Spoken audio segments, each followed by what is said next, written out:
유닛 10 삼투 현상, 투서 현상, 그리고 추출, 그 전기화학적인 현상에 대해서 살펴보도록 하겠습니다. 삼투 현상에 대해서는 여러분들이 아마 잘 이해하고 있을 것이라고 생각하는데 오늘 한번 정리하는 의미에서 보겠습니다. 옆에 그림을 보면 좀 더 이해하기 쉬울 것 같고요. 어, 왼쪽에는 순수한 물만 있고 오른쪽에는 물과 소금이 섞여 있는 소금물이다 이렇게 생각하면 되겠습니다. 그럴 경우에 우리 앞에 라우레 법칙에서도 아마 설명했다시피 이 순수한 물과 소금물이 있을 때 증기압을 비교하면 순수한 물이 소금물보다 증기압이 높습니다. 그래서 그로 인해서 물의 순수한 물 쪽에서 단지 여기 중간에 이제 경막이 있는데 이 막은 소금과 같은 염은 통과하지 못하고 물만 통과할 수 있다고 하면 두 상태에서 결국은 이 압력이 높은 승기압이 높은 물에서 오른쪽으로 물이 수증기가 물이 이동하게 됩니다. 그렇게 해서 처음에는 똑같은 레벨의 물이 있어 하더라도 이동한 물에 의해서 이쪽에 물기둥이 올라가게 되는데 이 올라간 만큼을 가지고 우리가 삼투압이다 그렇게 이야기하게 되는 거죠. 그래서 이 삼투압의 차이를 유발하는 것은 바로 증기압의 차이에서 오는 것이고 그 차이가 압력텀 여기서 파이로 표현됩니다. 그 파이는 왼쪽 식에서 보다시피 어, 어, RT 나누기 V 몰라 부피가 됩니다. LNPA의 not PA와 같이 이와 같이 표현되게 되는데 이것도 화학 표현식에서 유도됩니다. 그래서 이 식을 다시 정리하면 이 앞에 텀 그리고 이 관계를 정리하면 식이 조금 유도하는 과정이 필요합니다만은 최종적으로 파이는 A가 물, 용매라고 그러면 용질, 소금의 농도로 표시하면 소금의 농도 곱하기 RT 이와 같이 표현됩니다. 수식적으로는 상당히 많은 그 approximation이 있었습니다. 보통 여러분이 아는 삼투압은 염의 농도 곱하기 RT다 하는 이런 식으로 표현하게 되는 것이죠. 이런 삼투 현상을 우리 환경에서 많이 이용하는데요. 그 삼투 현상 자체도 이용하지만 반대 현상이 있습니다. 즉 바닷물을 오른쪽이 바닷물이라고 생각하면 바닷물을 담수한다, 소금을 빼내고 물만 넣는다 하면 이 반대가 되는 것이죠. 그래서 그거를 우리가 리버스 오스모시스라고 그러고요. 그래서 삼투압보다 더 큰 압력으로 왼쪽에서 눌러주면 물만 오른쪽에서 왼쪽으로 가게 됩니다. 그래서 순수한 물을 얻게 되는데 이런 것을 가지고 우리가 역삼투, 리버스 오스모시스다 그렇게 명명합니다. 예전에는 우리가 그 해수를 담수할 때 보통 끓여서 하는데 끓여서 하는 경우보다 이런 막을 이용해서 역삼투법을 하는 것이 에너지 효율이 거의 3배 이상 좋습니다. 그래서 지금은 대부분이 이 역삼투를 이용해서 담수하게 됩니다. 그래서 여기에 사용하는 막이 역삼투막, 또 우리가 반투막이라고 이야기하는데 염은 통과하지 못하고 물만 통과하는 막을 이용합니다. 쉽게 역삼투라고 했지만 이때 압력이 보통 6, 70기압 이상 아주 고압이 걸립니다. 그렇지만 그렇게 고압이 걸려도 물을 증류해서 얻는 방법보다는 훨씬 더 낮은 에너지에서 담수할 수 있습니다. 그리고 또 다른 하나의 방법 중에 이 앞에서 설명했다시피 물이 왼쪽에서 오른쪽으로 가는 걸 오스모시스라고 하는데 이 오스모시스가 더 잘 일어나도록 지금 여기에는 왼쪽에 사실 소금물이지만 반대로 이런 경우를 한번 생각해 볼 수가 있습니다.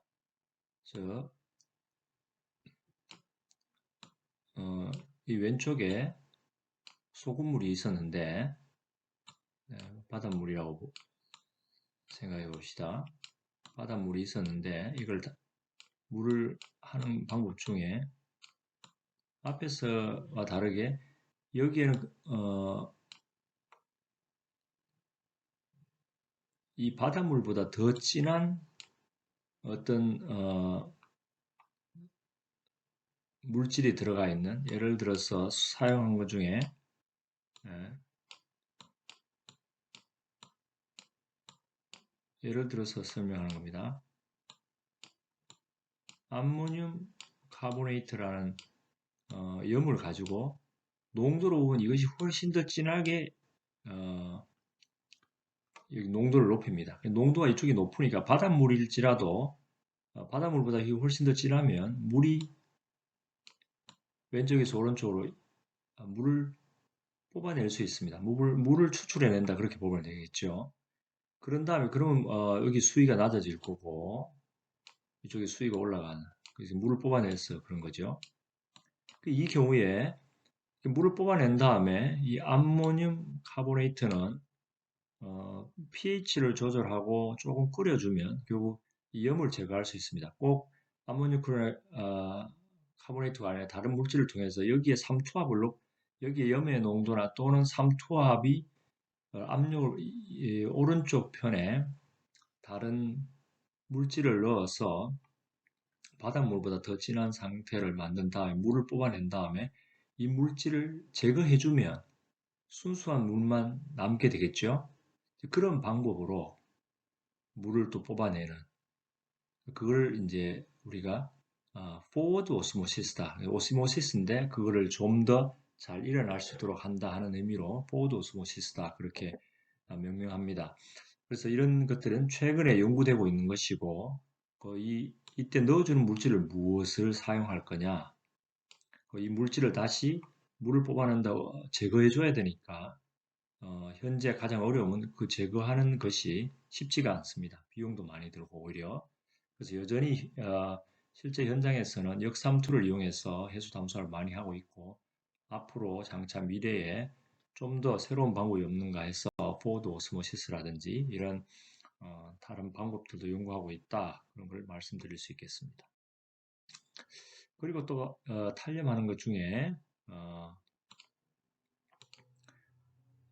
투석, 특별히 전기투석이라는 방법이 있습니다. 이 방법은 농도차는 앞에는 압력을 이용해서 역삼, 역삼투인 경우 압력을 이용해서 분리한다고 생각하면 어, 투석은 온도의 농도의 차를 이용하는 것입니다. 위에서 보다시피 순수하게 투석인데요. 염과 유기물이 들어있다. 이 투석은 식품 공정에서 많이 사용합니다. 예를 들어서 주스 같은 걸 만드는데 그게 염하고 주스 성분이 있다고 생각하면 그걸 같이 두면 시간이 지나면 이 염에 의해서 침전이 생깁니다. 그래서 그걸 방지하기 위해서 염을 제거하고 순수한 오게닉만 먹고 싶을 경우에 이렇게 중간에 막을 두고 멤브레인 필터를 두고 아래 위로 밑에는 순수하게 물을 흘려주면 서로 보통 효율을 높이기 위해서 카운터 커런트로 반대 방향을 흘려줍니다. 그럼 물이 밑에서 들어오면서 염이 위에서 밑으로 빠져나가고 당연히 이 필터는 염은 빠져나가지만 유기물 같은 분자량이 큰 건 못 빠져나가는 걸 사용해야 되겠죠. 그러면 어, 위에서는 순수하게 염을 제거해주고 나면 유기물만 남고 밑에는 뭐 소금기를 빼낸다 그렇게 보면 되겠죠. 그렇게 해서 이렇게 해서 유기물을 얻은 다음에 이거를 보존하면 훨씬 더 보존도 잘 되고 또 농축된 유기물을 얻을 수 있다는 것이죠. 이것이 투석이고 또 우리가 이런 투석 중에 가장 많이 쓰는 것 중에 하나가 혈액 투석입니다. 혈액 속에 암모니아 같은 것이 있을 때 우리 혈소판이나 피에 있는 유용한 성분은 놔두고 암모니아 같은 걸 배출해야 되는데 바로 이런 원리로 또 투석을 합니다. 이 투석을 좀 더 잘 하도록 하기 위해서 전기를 가해주는데 그게 전기 투석입니다. 여기 막이 있는데 이렇게 보시면 막이 일반 막이 아니고 왼편에는 마이너스 전기를 띤 거, 오른쪽 편은 플러스 전기를 띤 막을 두고 마이너스 전기를 띤 막의 왼편에는 마이너스 전기를 걸어주고 플러스 전기를 띤 오른쪽에는 플러스 전기를 걸어줍니다. 그래서 중간으로 소금물이 들어간다고 생각하면 여기는 마이너스 전기를 띠기 때문에 마이너스 전기를 띠니 Cl-는 왼쪽으로 가지를 못합니다. Na 플러스만 왼쪽으로 가는데 전기가 당겨주니까 더 빨리 가게 되고 여기 Cl- 같은 경우는 왼쪽으로 못 빠져나가지만 사실 오른쪽으로 빠져나갈 수 있죠. 그래서 빠져나가는데 전기를 끌어주면 더 빨리 빠져나가서 소금물이 들어가서 염이 빠져나온 어떤 단련된 물을 얻을 수 있다는 것이죠. 그래서 이런 원리를 이용해서 그래서 농도차와 전기를 이용해서 동시에 이용하는 것이 바로 전기투석법이다. 그렇게 보면 되겠습니다. 투석은 단순히 농도 차에 의해서 작은 물질은 빠져나가고 큰 물질은 남는 그런 방법이라 그러면 전기투석은 거기다가 전기까지 걸어서 전기를 띤 이온들을 분리할 때 적용한다 하는 것입니다. 그럼 추출에 대해서 어, 살펴보겠습니다. 추출도 분리한 방법 중에 하나고 보통 우리가 실험에서 많이 사용합니다. 이 분별 깔때기 여러분 실험할 때도 한 번씩 사용하실 텐데 자, A라는 물질이 있다고 생각해 봅시다. 우리가 미량의 오염 물질을 환경에서 분석하려고 할 때 W에서 액상에 있으면 수용 액상에 있는데 이거가 농도가 낮으니까 보통 우리 추출을 할 때 농축을 해야 됩니다. 그러면 거기다가 이 보통 우리 물에 적게 녹는다는 거는 그 물질이 물의 용해도 자체가 작다는 거죠. 적게 녹았지만 그 미량을 물질 분석하려 그러면 보통 용매를 넣어서 추출합니다. 그래서 용매상에 A라는 물질을 추출해내는 걸 반응을 이렇게 쓸 수 있는데 A가 물상에 있었는데 그것이 용매상으로 솔벤트상으로 이동했다 했을 때 우리 평형 반응처럼 이렇게 표현할 수가 있게 되고 이때 평형 계수 즉 물상에 있는 농도하고 솔벤트상에 있는 농도의 비, 저 평행상수 우리 표현하듯이 여기에서 평행상수를 쓰라 그러면 K 이꼴 그죠? 밑에 쓰면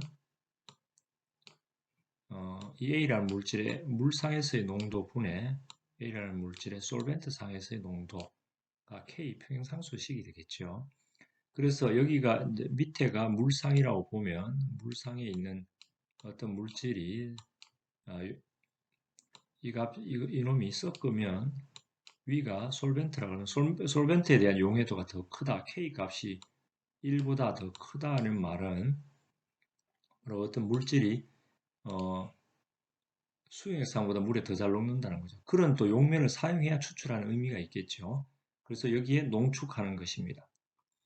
뭐 액체상이 용매가 항상 그 위에 있는 것만은 아닙니다. 많은 경우에 용매가 핵산이나 펜탄 같은 경우에 물보다 가볍지만 클로로포름 같은 건 또 물보다 무거워서 밑에 있기도 합니다. 그래서 물질의 종류에 따라 서로 다른 용매를 사용하는데 그것이 위에 갈 수도 있고 밑에 갈 수도 있습니다. 하여튼 잘 우리가 원하는 물질 추출할 수 있는 용매를 사용해서 이 분배 계수, 여기서의 평형상수를 분배 계수라고 명명하는데 분배 계수가 1보다 훨씬 더 큰 용매를 선택해서 이렇게 추출해 내게 됩니다.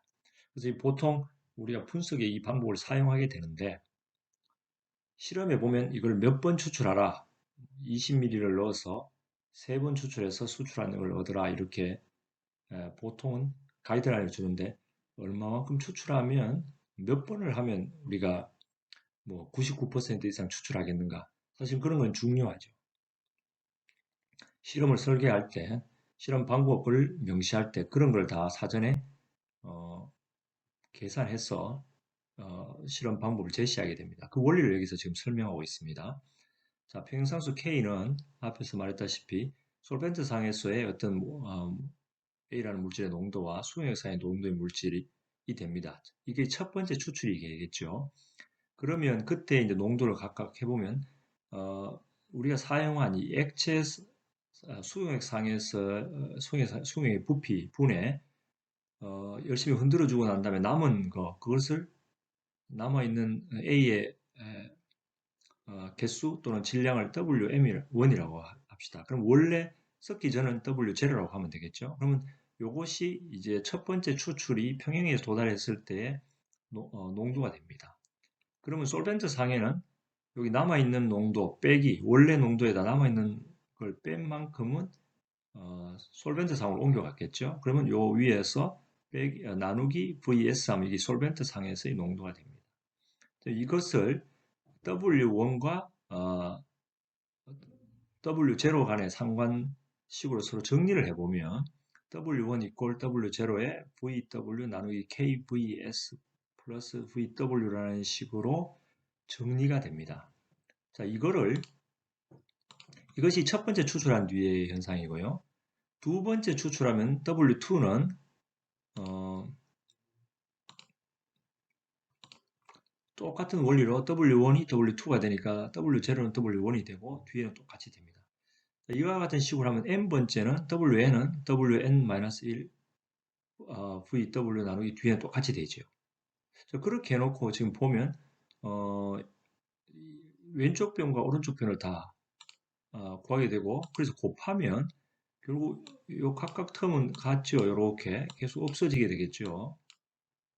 최종적으로는 곱해주면 왼쪽 변은 남으면 여기는 W0만 남고 오른변은 W0, 왼변은 WN만 남고 오른쪽은 W0가 되고 이거는 n개니까 총 n개가 됩니다. 그래서 그걸 정리하면 Wn은 W0에 VW 나누기 K VS 더하기 VW의 전체 n승 이와 같은 식이 되는 거죠. 그러니까 이거는 n번 추출하고 난 뒤에 수용액상에 여전히 남아있는 양이다. 그렇게 볼 수 있는 거죠. 그러니까 WN 나누기 W0 하면 그것이 전체 100 중에 얼마만큼 남아있나, 남아있는 양이 되는 거죠. 그러니까 글쎄요, 그것이 뭐 1%다 그러면 99%는 추출되고 1%만 남아있는 것이 되는 것입니다. 그래서 요 비를 이제 계산하면, 우리 분배 개수는, 용매에 의해서 주어져 있는 것이고, 처음에 사용한 시료의 양, 액상의 시료의 양, 솔벤트의 양이 정해지면 결국 몇 번 추출하면, n번 추출하면 얼마만큼이 남는가 하는 걸 계산하게 되는 거죠. 그래서 이와 같은 방법을 통해서 우리가 몇 번 추출하는 것이 충분히 물속에 녹아있는 어떤 물질을 회수하거나 또 농축할 때 필요한가 하는 것을 실험적으로 계산할 수가 있는 것입니다. 그래서 이 원리를 이용해서 우리가 액상 추출, 리퀴드 익스트랙션을 할 때 실험 방법적으로 사전에 계산할 수도 있고 또 그것을 통해서 실험 방법을 설계할 수도 있는 것입니다.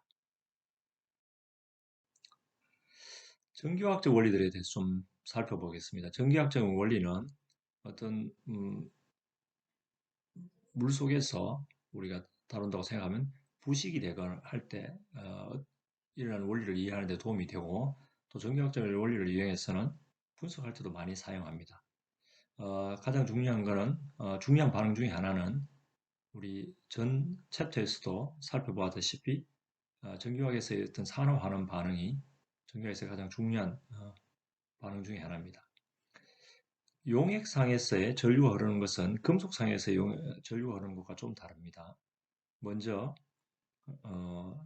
어떤 화학적인 변화에 대해서 살펴보면 금속에서는 전기가 흘러간다고 해서 자유전자만 움직이기 때문에 변화가 일어나지 않습니다만 액상에서는 실제 전하를 띤 물질 자체가 이동하면서 산화되거나 환원되는 반응이 일어날 수 있습니다. 그래서 화학적인 변화가 일어나게 되고요. 금속에 있어서는 이 전류를 실어나는 것이 자유전자인데 용액에서는 이온이 그 역할을 하게 됩니다. 그리고 온도의 영향을 보면 금속인 경우에는 전자가 그 금속 구조 서로 움직이게 되는데 그 구조, 금속과 금속 사이에 결합을 하고 있기 때문에 온도가 올라가면 그 전자 간에 결합이라는 것은 결국 그 안에 전자가 움직이고 있는 것이죠. 그 움직임이 훨씬 더 빨라지기 때문에 자유전자가 떠돌이 전자가 그 전자를 결합 사이를 움직일 때 움직이기 어렵습니다. 우리 이렇게 생각하면 선풍기 날개 돌고 있는데 그 사이로 손가락을 넣어서 반대쪽으로 손가락을 뚫어낸다는 것은 내가 어렵습니다. 결국 그 선풍기 날개에 부딪혀서 못 가게 되는 것처럼 자유전자가 빨리 움직이는 전자로 이루는 결합 사이를 통과해서 가는다는 건 어렵습니다. 그래서 일종의 온도가 올라가면 결국 전자에 흐르는 속도가 더뎌지게 됩니다. 반대로 용액상에서는 전하를 띤 물질이 움직이는 거니까 온도가 올라가면 주위에 있는 물 분자들이 이온을 쳐줘서 훨씬 더 빠르게 확산돼 갈 수 있고 움직여 갈 수 있는 것이죠. 그래서 액상에 있어서는 온도가 올라가면 오히려 전류의 흐름이 좋아집니다. 이렇게 이해하면 되겠습니다. 전기 전도도에 대해서 한번 살펴보겠습니다. 전도도는 저항은 어,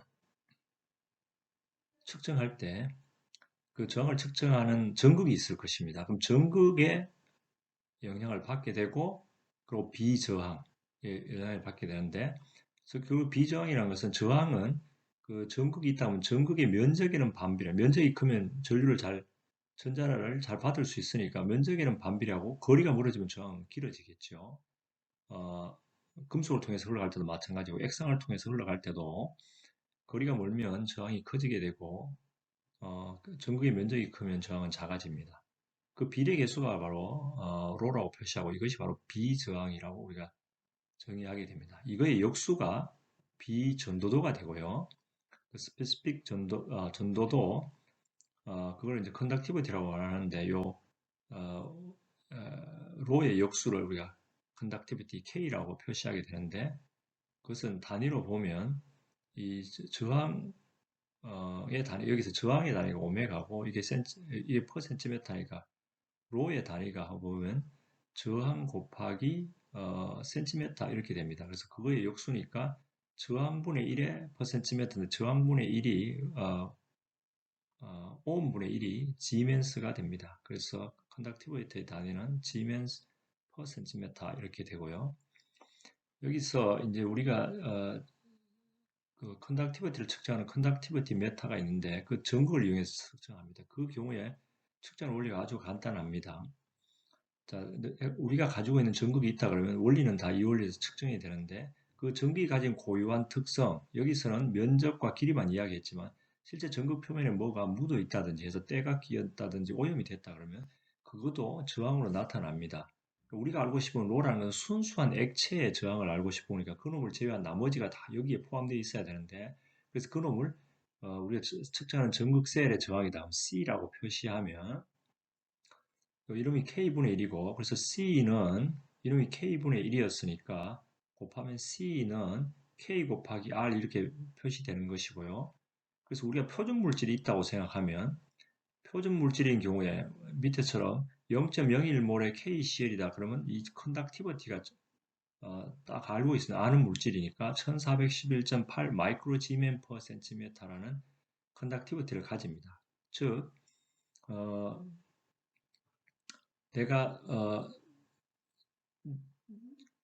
컨덕티미터를 보정을 해줘야 되는데 알고 있는 물질, 이 물질에 대해서 넣었을 때 컨덕티비티가 1411.8이니까 그 물질을 가지고 이제 측정할 때 그러면 셀 상수 값을 우리가 처음에는 셀이 오염되어 있을까 모르니까 이 값을 모른다고 생각하면 이 물질이 어떤 Ks라는 일정한 값을 가져야 되고 실제로 측정하면 이 RS 값이 원하는 값을 줘야 됩니다. 그죠? 1411.8이라는 값을 줬으면 내가 어떤 전극을 사용했을 때 그 값에 해당하는 RS, 동일하게 여기도 1cm의 모든 정해진 규격의 전극을 사용했다면 이 값이 동일한 값이 돼야 되겠죠. 그런데 이 값이 그 값을 줄라 그러면 C 값이 어떻게 돼야 되나라는 거죠. 오염되어 있다든지 하면 이 R 값이 그렇게 안 나오겠죠. 그럼 그것을 가지고 C 값을 보정해 주면 됩니다. 그래서 그게 바로 내가 아는 물질을 가지고 저항값을 측정했을 때 원하는 값이 나오도록 C 값을 보정해 주면 되는 것이죠. 그래서 표준 물질을 가지고 C 값을 찾아주고 C 값이 찾기고 나면 그 다음에는 이 C 값을 알게 됐으니까 내가 모르는 미지의 시료에 대해서는 R 값을 측정하면 그 모르는 시료의 K 값을 알게 되는 것이죠. 그래서 시료의 K 값은 표준 물질을 가지고 알게 된 C 값 나누기 측정된 R을 이용하면 결국 K 값 어떤 시료의 전기 컨덕티비티를 결정할 수 있다 하는 것이죠. 그리고 당량 컨덕티비티라고 하는데요. 이것은 어, 수식적으로 표현하면 1당량, 즉 컨덕티비티를 당량을 노르말 농도라고 생각하면 노르말 농도로 나누어 줬다 생각하면 됩니다. 그럼 위에서 이 식으로 보면, 이거의 단위를 보면, 컨덕티비티는 앞에서 이야기했다시피 G면 per cm하고 per cm입니다.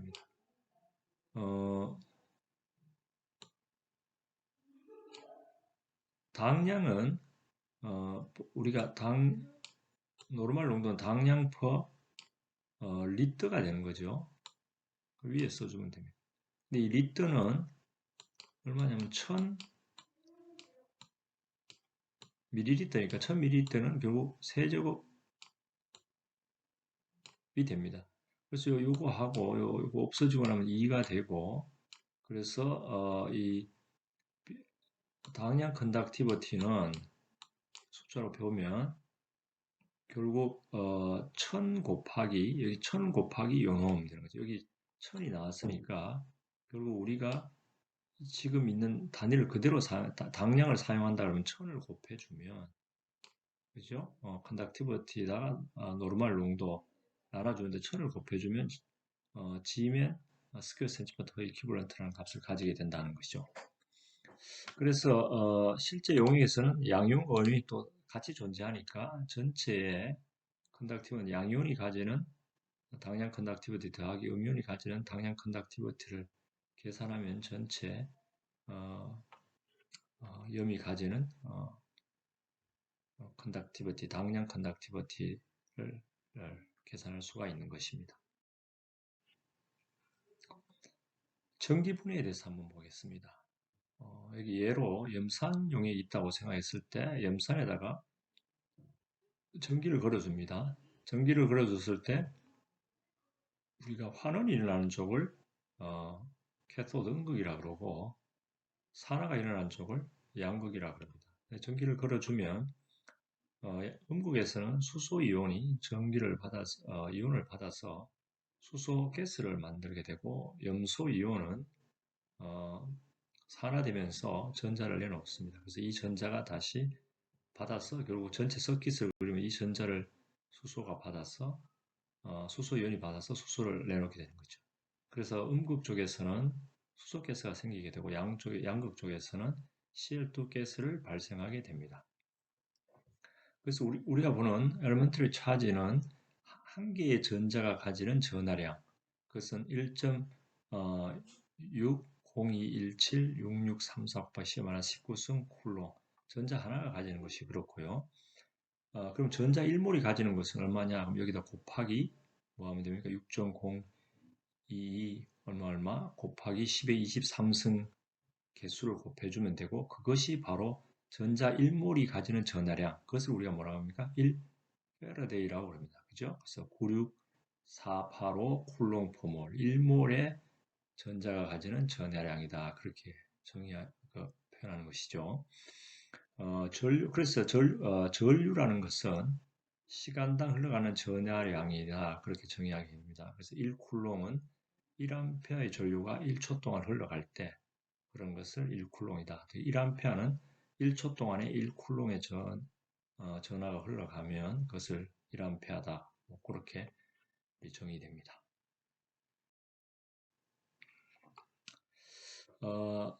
전기분해와 다르게 전기화학 셀을 한번 보겠습니다. 갈바닉 셀이라고도 하는데요.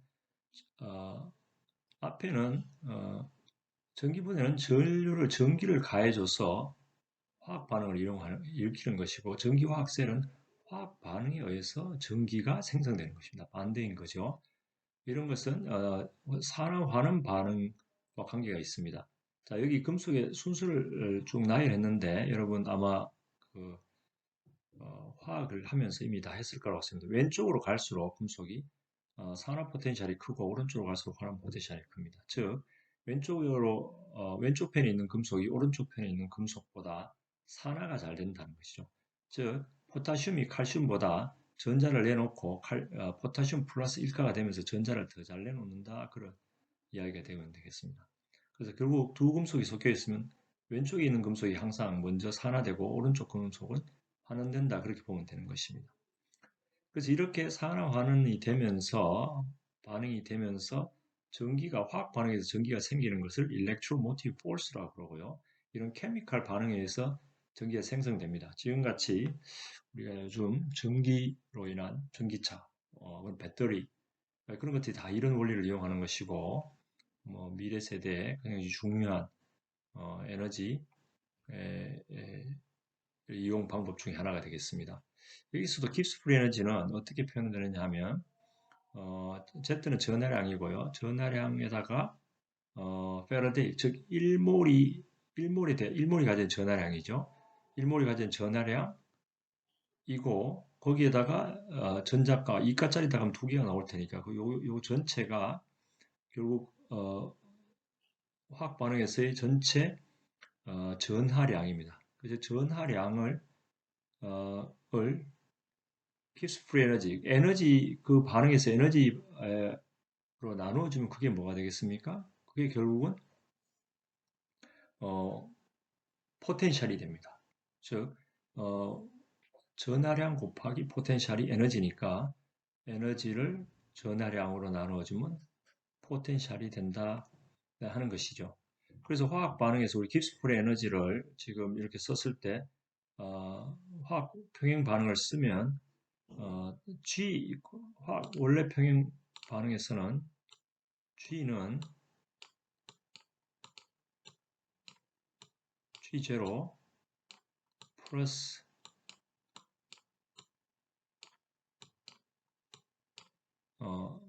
화학 반응이었으니까 델타라고 쓰겠습니다.